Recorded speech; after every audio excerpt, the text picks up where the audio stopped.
Bom nós estarmos aqui nesta noite, amém? Aleluia! Glória a Deus! Irmãos, aqui nesta noite eu queria hoje nós falarmos a respeito do discipulado cristão.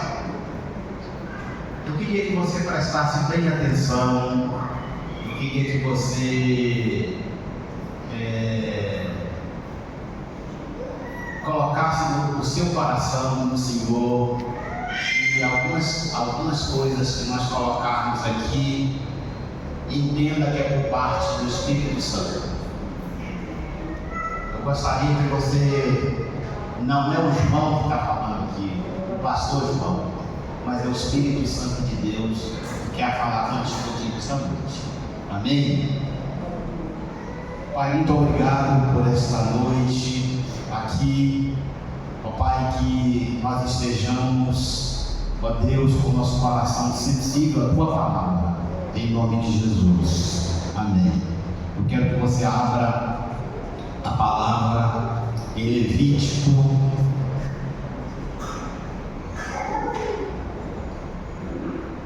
capítulo 18.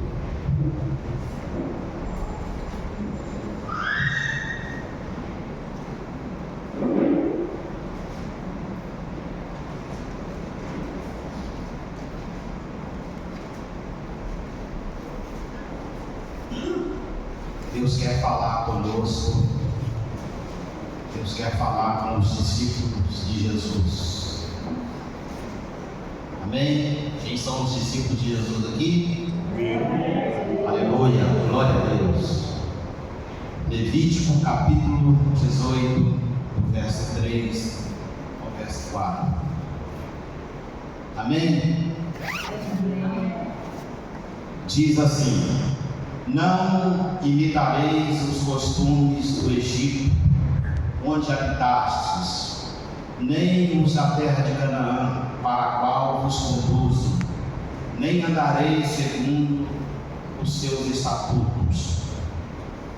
Praticareis os meus juízos e guardareis os meus estatutos, para andardes neles. Eu sou o Senhor, vosso Deus. Aleluia.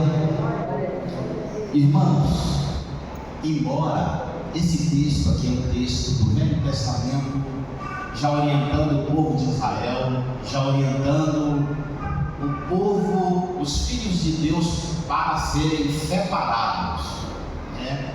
Ou seja, para ser santos, para que esse povo fosse um povo separado dos demais povos. E aqui em Levítico, que é um dos livros da lei, né? Os 5 livros aí da lei, né? Chamado Pentateuco, né? Aí o Levítico já tem uma série de leis. O pastor Gabriel até falou assim: meu Deus, tanto sacrifício ali no livro de Levítico. Mas também, irmãos, existem muitos mandamentos no livro de Levítico que rege o povo de Deus, que conduz o povo de Deus. E até hoje, todos os discípulos de Cristo, eles são convidados a andarem nos estatutos do Senhor. Os discípulos de Jesus são convidados a andarem nos estatutos do Senhor, nos mandamentos do Senhor Jesus. Eu sou convidado a andar nos mandamentos do Senhor, eu sou convidado a andar nos estatutos do Senhor. Todos nós aqui, como os discípulos de Jesus, somos convidados a andarem no estatuto do Senhor, nos estatutos do Senhor, nos mandamentos do Senhor, porque esses mandamentos são vida para nós. Amém? Irmãos, eu queria aqui, nesta noite, de muitas características do verdadeiro discipulado cristão, de muitas características, eu queria aqui falar de apenas 3 características principais que norteiam, que devem nortear a nossa vida cristã. Tá? Eu queria que você colocasse aí no seu coração a primeira: inconformismo com este século, inconformidade com o mundo atual. Eu não sei se você prestou bem atenção aí, o texto que nós lemos diz assim: não imitareis os costumes do Egito, onde habitastes, nem os da terra de Canaã, para a qual vos conduzo, e nem andareis segundo os estatutos desses povos. Sabe, isso aqui, irmãos, diz claramente para mim, para você, que eu não devo andar nos caminhos que o mundo me oferece. Eu não devo andar no caminho que o Egito, que o mundo aí fora me oferece. Isso é nítido para nós. Isso aqui não tem segredo nenhum. Isso aqui. A questão nossa, irmãos, é a gente obedecer o que está escrito na palavra. A questão é nós nos mantermos firmes nos estatutos. Quantas vezes isso aqui foi dito para Israel? Quantas vezes,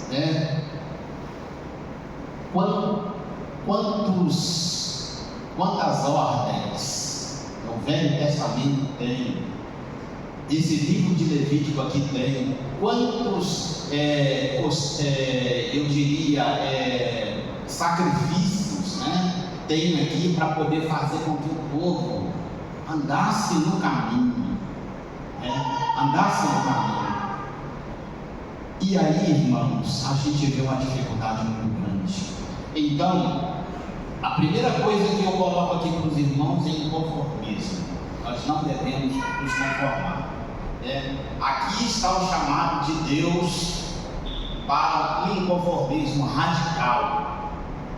Hoje, radical aqui, radical na cultura atual. Inconformismo com o quê? Inconformismo com o que está aí, com a cultura que está aí. Eu devo te dizer que, irmãos, é muito tenso para nós. Por exemplo, nós vivemos num pluralismo muito grande de ideias. Eu diria, não sei, eu falei cultura aqui, não falei?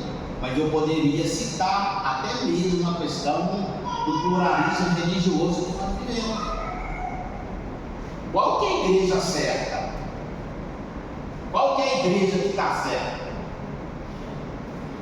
Qual que é a cultura que está certa? A cultura lá dos povos foi dito com muita sabedoria aqui no domingo aqui, a respeito da cultura oriental, que tem uma cultura totalmente diferente da nossa, e aonde que as mulheres são até mais maltratadas do que aqui. Eu tenho um certo posicionamento em relação a essa questão, Eu diria que tanto lá quanto aqui é a mesma coisa, Eu com a minha esposa defendemos essa ideia de que um país onde se mata mulheres todos os dias é tão igual quanto uma cultura onde põe uma burca na mulher, maltrata a mulher não pode estudar, a mulher não pode fazer aquilo, a mulher não pode isso, não pode aquilo, não pode nada. É tão radical quanto esses países. Irmãos, nós temos que ir contra essa cultura. Eu tenho que ir, eu como cristão, servo de Deus, servo de Jesus, eu preciso de ir contra essa cultura que faz com que as mulheres sejam maltratadas. Deus criou homem e mulher para a glória de Jesus. Deus criou homem e mulher para ser servos de Deus. Quando Deus criou Eva, não falou para ela assim: você será inferior a Adão. Deus simplesmente mostrou que Eva seria diferente na sua anatomia física, né? Mas não mostrou, irmãos, que a mulher, ela precisa ser submissa realmente, né? Mas essa submissão, irmãos, é com tanto amor, que isso não é peso de forma alguma para a mulher atual. Mas o que a gente tem visto aí no mundo, aí dessa cultura aí fora aí, é a cultura do desprezo, é a cultura de que se não fizer o que o homem mata, né? Os irmãos, eu vi agora essa semana que eu fiquei estarrecido. Um certo indivíduo falou para a mulher dele assim: eu não quero que você saia desse jeito. Claro, isso aí tem que entrar em consenso entre eles lá. Mas a forma como foi pedida me deixou estarrecido.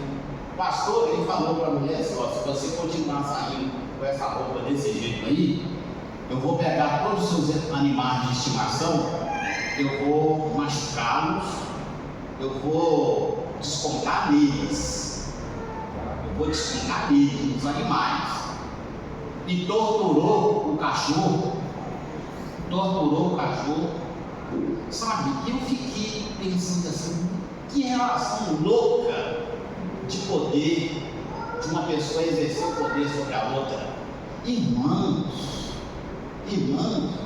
e hoje está tão banalizada essa questão do relacionamento, porque as pessoas contraem um relacionamento uma com a outra. Se não deu certo, pelo menos deveria ser assim: olha, não deu certo, cada um vai para o seu canto, menos mal ainda. A Bíblia não orienta isso não, mas atualmente, do jeito que nós estamos vendo, para você não contrair uma dificuldade tão grande para a vida do outro, é melhor você estabelecer com seu companheiro, para assim: olha, não deu certo o nosso relacionamento, eu vou para um canto, você vai para o outro, e cada um seja feliz na sua forma. Você está livre para você encontrar o seu companheiro, eu estou livre para encontrar meu companheiro. Não estou aqui relativizando nada, irmãos, mas é tão banal a questão da vida atualmente, que a gente chega a essa conclusão. E a gente precisa chegar a essa conclusão, né? Então, inconformismo com esta situação, com essa cultura aí atual. Bom, eu queria que você abrisse aí em Ezequiel 11. Isso vai aparecer aqui, Ezequiel 11, verso 12. Olha o que diz: e sabereis que eu sou o Senhor, pois não andastes nos meus estatutos e nem executastes os meus juízos, antes fizeste segundo os juízos das nações que estão ao redor de vós. Aquele povo, irmãos, aquele povo já naquele tempo lá, eles estavam desprezando todos os mandamentos da palavra, e eles estavam andando segundo qual o juízo, qual os estatutos que eles estavam andando. Os estatutos, os costumes das nações que estavam ao redor de Israel. Então, vejam bem que já estavam tendo muita dificuldade. Olha o que diz Mateus capítulo 6, verso 8. Mateus capítulo 6, verso 8. Não vos assemelheis, pois, a eles, porque Deus, o vosso Pai, sabe do que tendes necessidade, antes que tudo peçais. Não assemelheis o quê?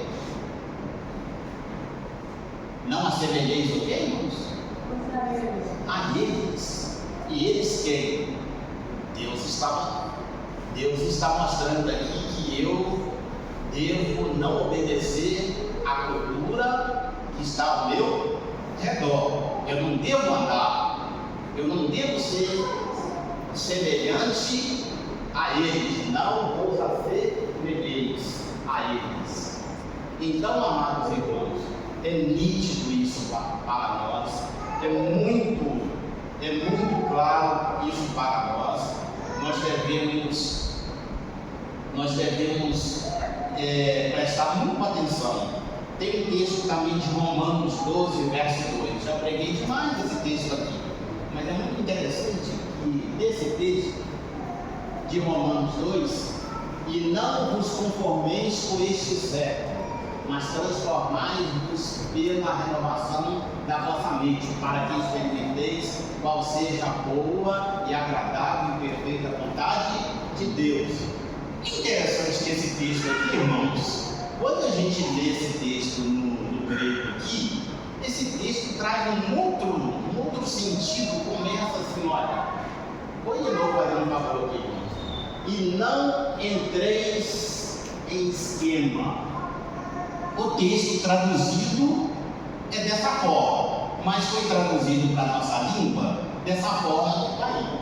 Mas o texto está dizendo no original assim: não entreis em esquema, me sistematite, não entreis no esquema. Sabe, irmãos, o que isso soa para mim? Que aí fora, irmãos, está cheio de esquema. O mundo está todo esquematizado dentro de um sistema de corrupção terrível. Irmãos, eu fico alarmado, estarrecido quando eu vejo como é que, pastor, em todas as instâncias que a gente vai, a gente vê esquemas de corrupção. Você vai em escola o tempo todo. Eu trabalho com escola, irmãos, eu fico assim, boca aberta, e a gente tem que tomar todo cuidado para você não ser jogado dentro desse sistema. Você tem que tomar cuidado para ser separado, porque senão você entra também. Em 1989 eu comecei a estudar no STEB. Tinha um pastor que veio lá de Recife. Ele veio para o seminário e ele era deputado estadual, e ele falava, pastor Besati, que ele não conseguia desenvolver nada lá em Brasília. Ele não conseguia desenvolver nada lá em Brasília. Um pastor, amigo nosso, ele falava assim: sabe por quê? Porque lá eu não posso me ajudar a eles. Por quê? Porque lá, irmãos, tudo esquematizado, esquemas de corrupção, sabe? E aí eu falo, lá nos palácios de Brasília, o esquema corre solto. Vocês podem perceber, não estou falando mentira aqui, atualmente nós estamos vivendo um sistema tão terrível, se não tomar cuidado, irmãos, até o povo de Deus, vocês estão vendo aí, estão tentando envolver as igrejas nisso aí. Estão tentando não, irmãos, infelizmente, igrejas envolvidas nesses esquemas terríveis de corrupção que está aí. E a única forma, irmão, sabe, eu creio piamente como servo de Deus, como homem de Deus, eu creio piamente, a única coisa que derruba por terra é a oração do cristão. Sabe, é a oração da igreja de Deus, do povo de Deus, que se levanta aqui neste lugar, com poder e graça. E aí esse povo começa a interceder, aí toda a corrupção cai por terra. Mas é preciso que primeiro nós, povo de Deus, não aceite essa situação. E como que eu não aceito, irmãos? Irmãos, está lá todo o poder corrompido lá, mas se nós começarmos a bater todos os dias no nosso joelho, aqui neste lugar, coisas acontecem. As coisas acontecem. Irmãos, eu estou falando assim, irmãos, porque eu me arrepio. Enquanto eu estiver vivo, eu vou contar esse testemunho. Enquanto eu estiver vivo, para a graça de Deus, eu vou contar esse testemunho, porque eu sei que o Deus que eu sirvo muda a história. O Deus que eu sirvo muda as situações. Irmãos, eu mais a minha esposa, nós mudamos lá para Ribeirão das Neves. Nós mudamos. Irmãos, ali, como em todo lugar, havia uma série dos meninos que faz parte do esquema, que faziam parte do esquema. Estavam bocas de fumo, várias lá dentro do bairro. Irmãos, eu olhava aquilo assim e falava, meu Deus do céu, que situação. Os meninos tudo novinho, tudo envolvido com tráfico, tudo envolvido, fumando. Você só via cigarrinho, né? Cigarrinho de maconha lá na esquina, tá? A polícia ia lá todos os dias, mas não era para combater, Irmãos, sabe o que aconteceu? Nós abrimos uma célula lá no início, pastor. No início, nós abrimos uma célula no bairro. Abrimos lá na minha casa. Juntamos todas as pessoas que eram cristãs ali daquele local e começamos a orar ali, pedindo ao Senhor para intervir naquele lugar, para intervir ali naquela situação. Aí, irmãos, nós começamos a orar.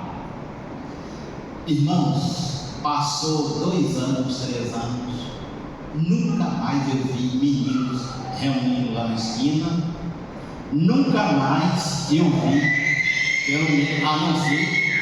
a não ser que Deus fechou os meus olhos para não ver, mas eu nunca mais vi gente indo lá buscar, policiais indo buscar o dinheiro deles, conversando com traficantes, não vi. Isso, irmãos, tinha uma estrada lá que acontecia acidente todos os dias. Uma igreja lá daquela região começou a tomar posse daquele lugar. Eu vi aquela igreja fazendo atos proféticos todos os dias ali, toda semana ali naquele lugar, onde estava morrendo gente. Nunca mais nós vimos acidente lá. Foi? Nunca mais nós vimos acidente. Esse é o Deus que nós vivemos, irmãos. Nós temos que tomar posse em nome de Jesus. Igreja de Deus, tome posse. Vós sois discípulos de Cristo. Nós somos discípulos de Jesus. Nós temos que tomar posse. Sabe como é que eu defino oração, irmãos? Oração, irmãos, é uma conspiração de nós contra qualquer situação adversa, contra qualquer situação. Quando eu olho Ana orando lá, algo era impossível acontecer. Uma mulher estéril que estava ali e sendo zombada o tempo todo, né? E Ana abria os lábios ali dentro do templo, e ela estava conspirando contra aquilo, contra todo um sistema que dizia não. A rival lá dizia, ela não pode ter filho, né? Então, irmãos, oração é algo que vai contra tudo aquilo que está ali. Teu marido déspota, Tem um marido lá que não deixa você sair, bate o teu serve, irmão, aqui no chão, e ore. Vai orar para você ver o que acontece. Vai orar para você ver o que Deus vai fazer. Irmãos, nós temos uma arma fortíssima e nós não sabemos o que nós temos. Ou seja, nós temos, Deus nos dá tanta capacidade, nos dá tanto poder que nós não sabemos das armas que nós temos. As nossas armas são poderosas em Deus. Sim. Diz a palavra. Nossas armas são poderosas em Deus para poder mudar qualquer situação. E aí, irmãos, a oração é isso, é que muda esse país, é que muda. Só nós não podemos ser coniventes com o que está aí, senão Deus não faz. Como está lá em 2 Crônicas 7,14: se meu povo que se chama pelo meu nome orar, fazer isso, fazer aquilo, mas nós temos que nos humilhar diante de Deus, para Deus mudar a história dessa terra. Nós temos que pagar um preço. Pastor, o preço já foi pago. Correto, Jesus levou todos os nossos pecados na cruz. Mas você, meu irmão, você precisa comprometer-se com a palavra, comprometer-se com Deus para poder mudar a história deste país, mudar a história deste lugar. Em todos os lugares que nós chegamos, nós fomos, eu mais a minha esposa, procurando ser bênção. Gostei quando a pastora Nádia falou ali: olha, morei do lado lá, aonde batiam os tamborins, batiam mate. Ela nunca foi contra as pessoas lá, não falava mal, mas ela tinha uma arma poderosa, que é a oração. Ela tinha uma arma poderosíssima, e nós temos, e você tem, porque você é servo de Deus, né? Então é isso. Um outro fator, uma outra característica que deve ter. Tem que correr aqui, que eu não estou vendo o relógio aqui não, mas vamos pelo rumo aí. Uma outra característica, irmãos, que deve ter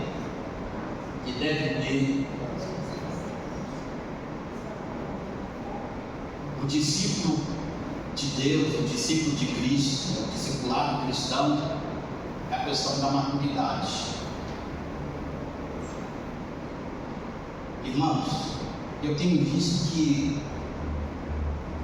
a igreja de Cristo, ela tem crescido, tanto no Brasil quanto em todos os lugares, tem crescido drasticamente o número de pessoas que têm se convertido. Embora nós temos que nos preocupar também com os povos que estão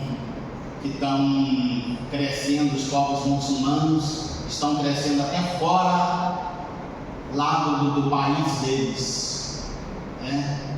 E aí, irmãos, nós cristãos precisamos tomar posse da palavra e pregar a tempo e fora de tempo, né?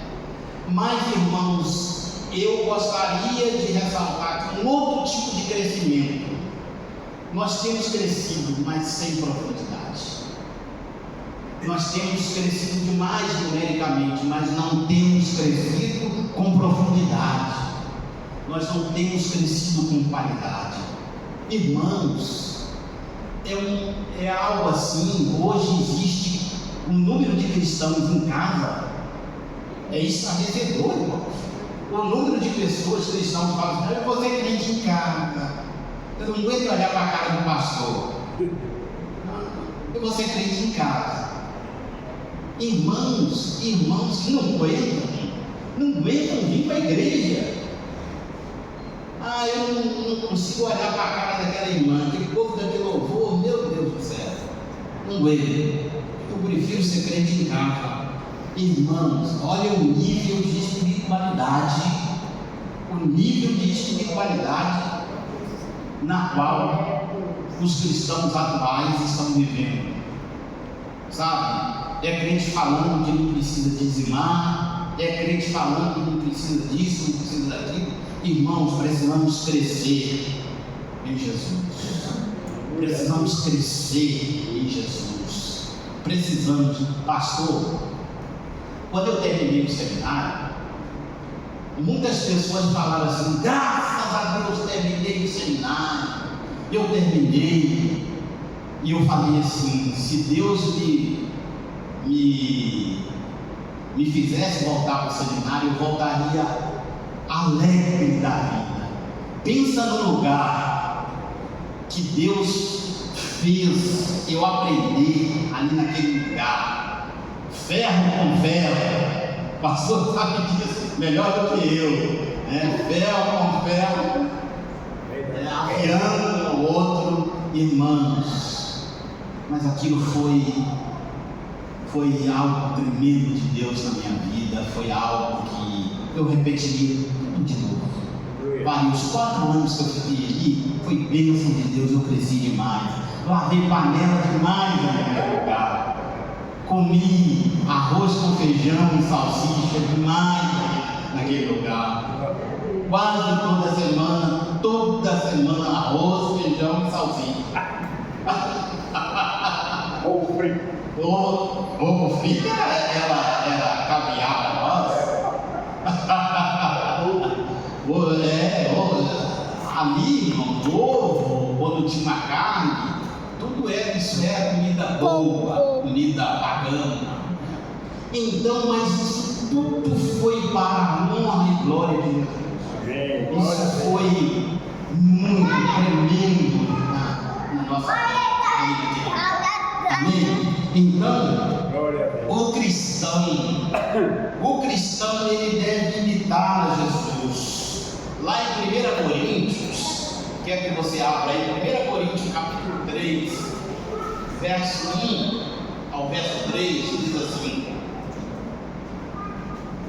eu, porém, irmãos, não vos pude falar como a espirituais, assim como a carnais, como a crianças em Cristo.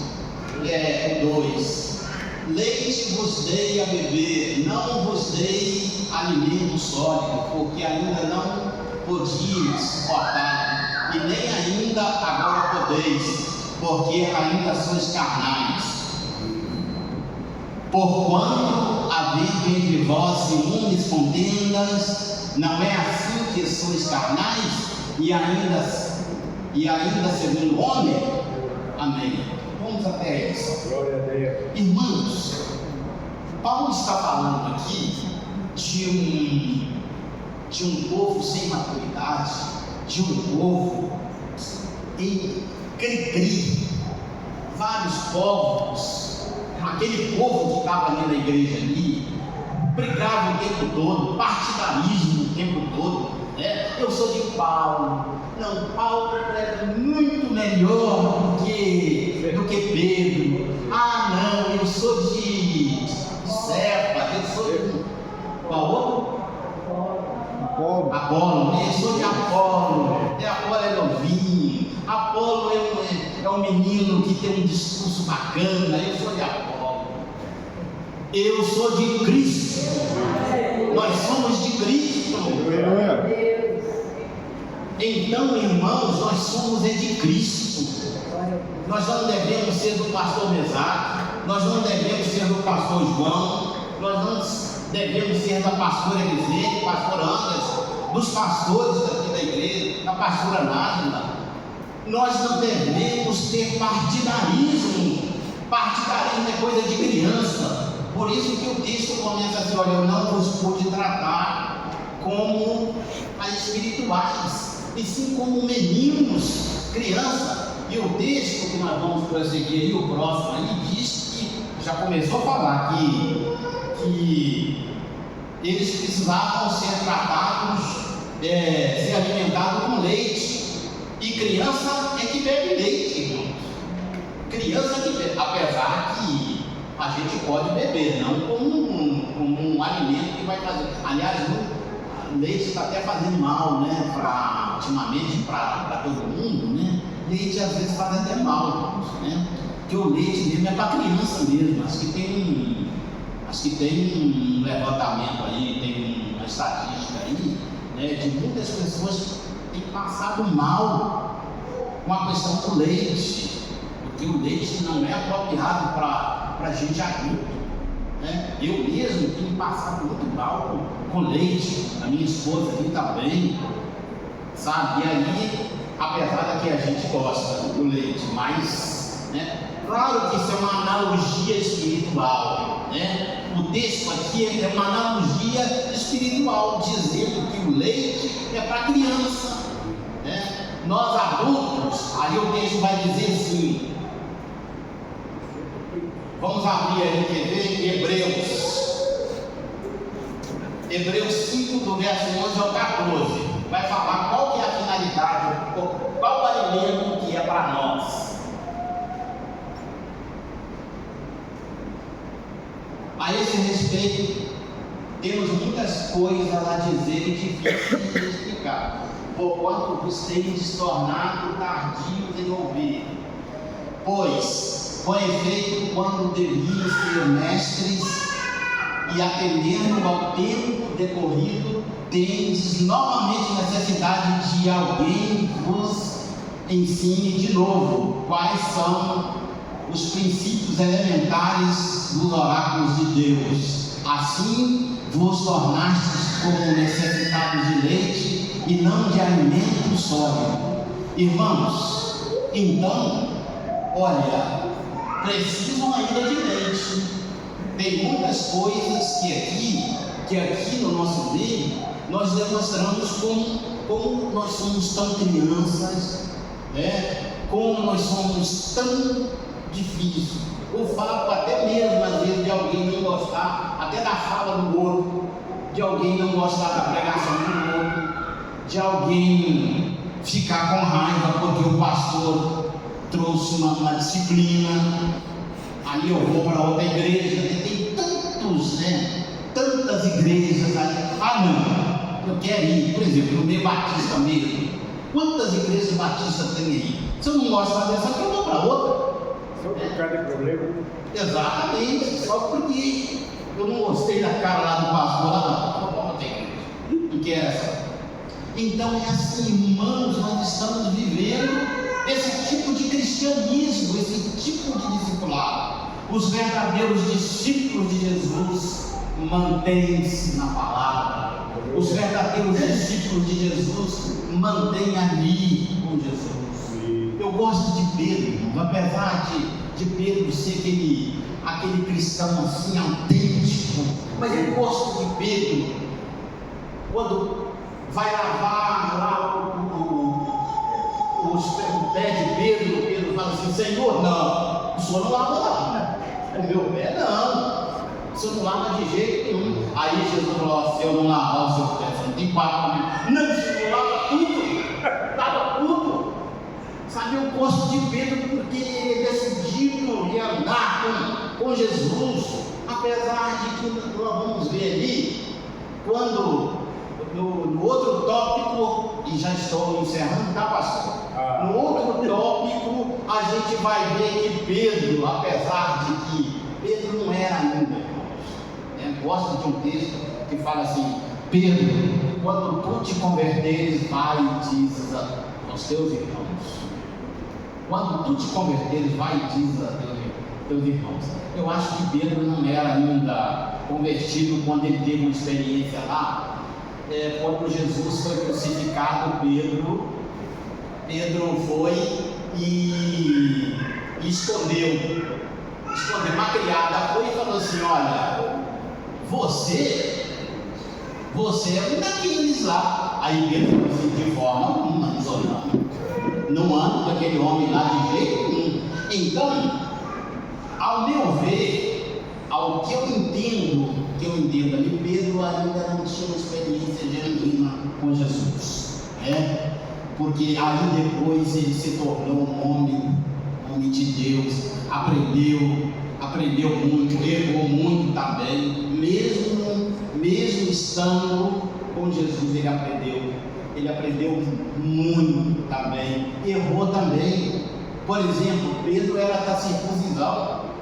Pedro era pastor da circuncisão, E Paulo não era da circuncisão. Paulo era apóstolo dos gentios, né? E Pedro tinha duas caras. Tinha hora que Pedro tinha duas caras, mas Pedro já era velho, já como cristão, né? Pedro uma hora estava no meio dos judeus, falava uma coisa. Quando ele estava lá no meio dos gentios, aí era outra coisa. Então Paulo repreendeu ele por causa dessa questão aí.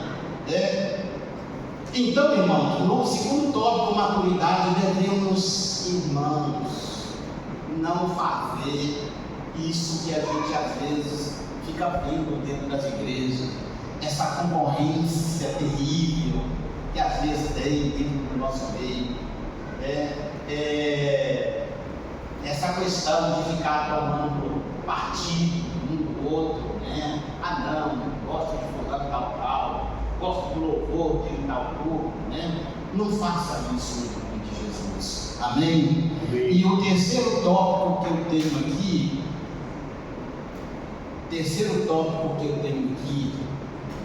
é semelhança com Cristo. Todo discípulo de Jesus deve se assemelhar a Cristo.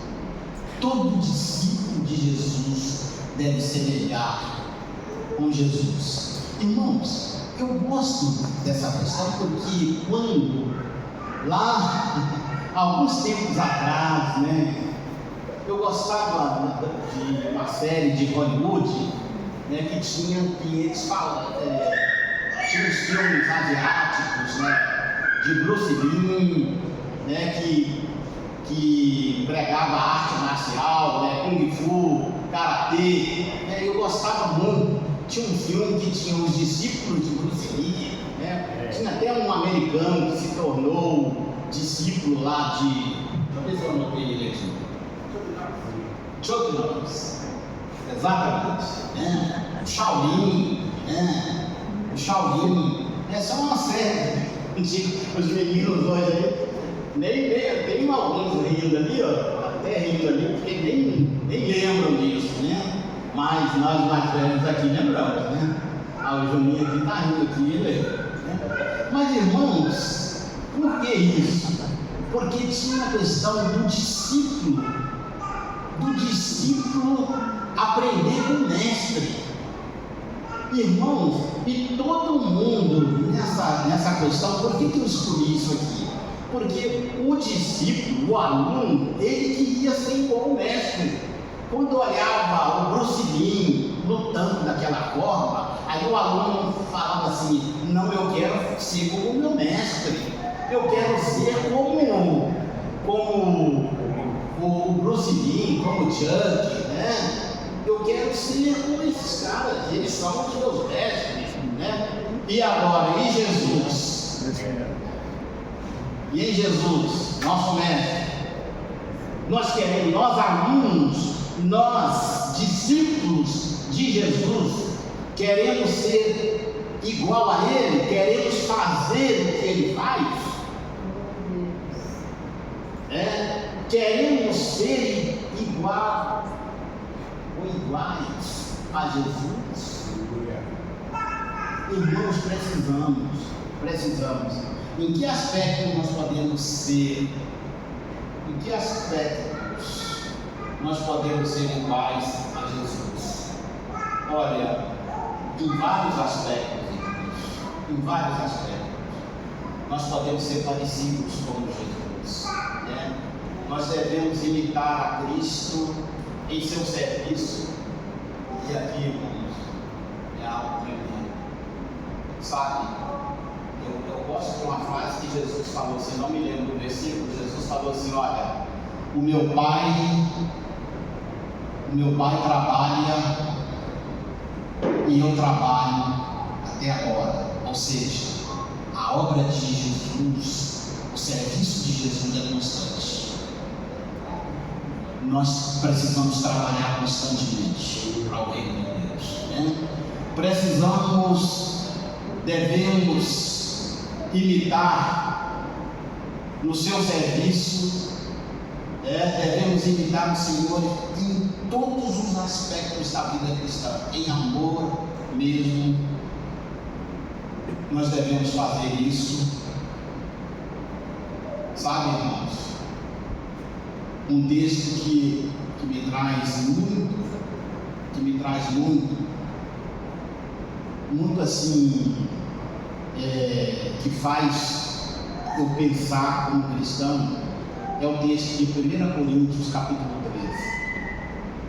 Sabe, aquele texto ali, irmãos, ali nós precisamos pensar demais na nossa ética, no nosso comportamento, sabe? Quando eu penso em 1 Coríntios capítulo 13, irmãos, quando fala assim, olha, você pode fazer tudo, se você não tiver amor, esquece o que você está fazendo. Se você não tiver amor, é como um sino que retinho, que vai batendo, mas não tem eco nenhum. Sabe, irmãos, se nós não fizermos como Cristo em amor, eu estava lendo um pedacinho de alguma coisa assim, aí alguém falou assim, olha, se os cristãos do Ocidente, quando a Inglaterra invadiu lá, colonizou a Índia, aí o indiano lá, o Mahatma Gandhi, né? Mahatma, como é que é? Isso, o Gandhi, irmão, expressou e falou assim, olha, se vocês pregassem com a vida de vocês aqui, toda a Índia se rendia aos teus pés, aos pés do cristão, se eles pregassem com a vida. Mas sabe, irmãos, mas o cristianismo, em alguns lugares, as pessoas só pregavam palavras, mas não tinham a essência de cristão. Sabe, mas Deus vai mudar a história, a nossa história. Deus vai mudar a nossa história como cristãos. Deus vai mudar, irmãos, eu creio piamente. Talvez eu não veja isso. Talvez a nossa geração aqui não veja isso. Mas Deus vai mudar a história desse país. Deus vai mudar a história. Porque nós vamos orar, irmãos. Vai chegar um dia que a igreja vai orar ininterruptamente por esse país aqui. Irmãos, a irmã que pregou aqui, pastor, pregou aqui no domingo aqui, nós estamos infelizmente, nessa questão política que está aí, irmãos, nós precisamos, estou falando nós, povo de Deus, nós, povo de Deus, temos tudo a ver com o que está aí, mas primeiro eu tenho que fazer o quê? Mudar o meu comportamento e ter um comprometimento de oração por esse país. É por isso que Daniel abria as portas e orava pela cidade. Você tem feito isso, meu irmão? Ore pela cidade, você é discípulo de Jesus. Você não quer ver mudança? Você não quer ver? Ou você fica só reclamando? É porque esse governo que está aí, ele é do demônio. Não duvido não, seja não. Mas eu preciso amar as pessoas. Eu preciso amar. Mas o povo de direita também é do erro. Você vai ficar olhando isso? Ore por esse povo. Ore pelo Congresso. André Mendonça. Exatamente. Ore por eles. Pastor. Exatamente. Pastor André Mendonça. Ore por eles, irmãos. Bata o pé, porque nós reclamamos demais. E olha que nós somos servos de Deus. Eu falei aqui que nós, se nós quisermos, nós podemos. Porque nós temos uma arma fortíssima. As nossas armas são poderosas em Deus. Então, meus irmãos, Meus irmãos, aproveitem. Vamos fazer mudar. Por que Ana mudou a história dela? Por que o próprio Jesus, o reino dele, ele estabeleceu o reino dele? Porque ele sabia quem ele era. E você precisa saber quem você é. Você precisa saber quem você é. Você é discípulo de Jesus. E os discípulos de Jesus seguem fielmente aquilo que Jesus manda. Amém? Que Deus possa abençoar você como discípulo de Jesus. Que você ande como discípulo de Jesus. Que você ande como servo de Deus. Que você não tenha que se envergonhar do verdadeiro Evangelho. Sabe, irmãos? Cheguei numa determinada escola lá, tinha um pessoal lá, a diretora da escola era espírita. E lá naquele lugar tinha 2 pastores, eu e um outro pastor. Sabe, a diretora era muito esperta. Ela punha nós orávamos lá dentro da cadeia. O Juninho sabe aonde que é. E ali naquele lugar nós orávamos ali, mas ela muito esperta. Ela punha a gente orar e depois ela falava assim: porque lá na comunidade onde eu reúno lá, aí depois eu conversei com o pastor falou assim: é isso, tá? E aí, irmãos, mas só que aí eu passei a orar por ela também. Para Deus salvar aquela mulher, para Deus salvar os indivíduos, o pessoal daquele lugar. Amém? É assim que o servo de Deus precisa fazer. Deus, muito obrigado por esta palavra, que nós possamos ser servos que transforma, ó Deus, a realidade deste mundo, porque são servos de Deus. Pai, são servos, apesar de que lá em Brasília, os palácios de Brasília, ó Deus, a corrupção é enorme, mas está aqui no Brasil uma igreja que tem as armas de Deus, que tem as armas do Evangelho, que é poder de Deus, que muda toda a situação, que muda toda a história, que muda tudo, e muda primeiro as nossas vidas, e depois muda a história deste lugar.